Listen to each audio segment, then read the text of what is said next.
জামায়াতের আমির ডক্টর শফিকুর রহমান বলেছেন, শুধু ৭১ নয়, ১৯৪৭ সাল থেকে শুরু করে আজ পর্যন্ত আমাদের দ্বারা যত মানুষ কষ্ট পেয়েছে, কেউ যদি ক্ষতিগ্রস্ত হয়ে থাকেন, সে সকল মানুষের কাছে আমি বিনা শর্তে ক্ষমা চেয়েছি।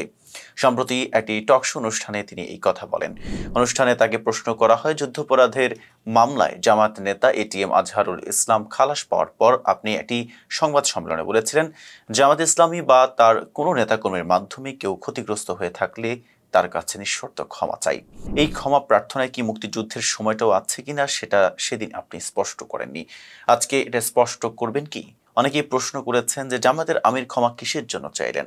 জবাবে জামায়াতের আমির বলেন, শুধু ৭১ নয়, ১৯৪৭ সাল থেকে শুরু করে আজ পর্যন্ত আমাদের দ্বারা যত মানুষ কষ্ট পেয়েছেন, কেউ যদি ক্ষতিগ্রস্ত হয়ে থাকেন, সেই সকল মানুষের কাছে আমি বিনা শর্তে ক্ষমা চেয়েছি।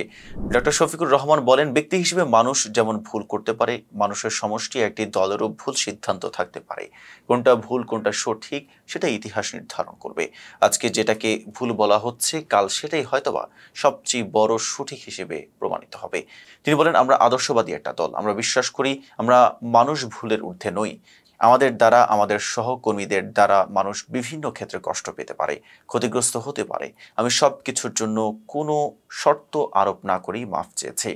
মাফ চাওয়ার মধ্যে কোনো পরাজয় নেই, লজ্জা নেই। তিনি বলেন, আমার মানবিক মূল্যবোধ এবং দায়িত্বের জায়গা থেকে মাফ চেয়েছি। এতক্ষণ সাথে ছিলাম মেহেদী হাসান। ফেস দ্য পিপলের সাথে থাকার জন্য ধন্যবাদ।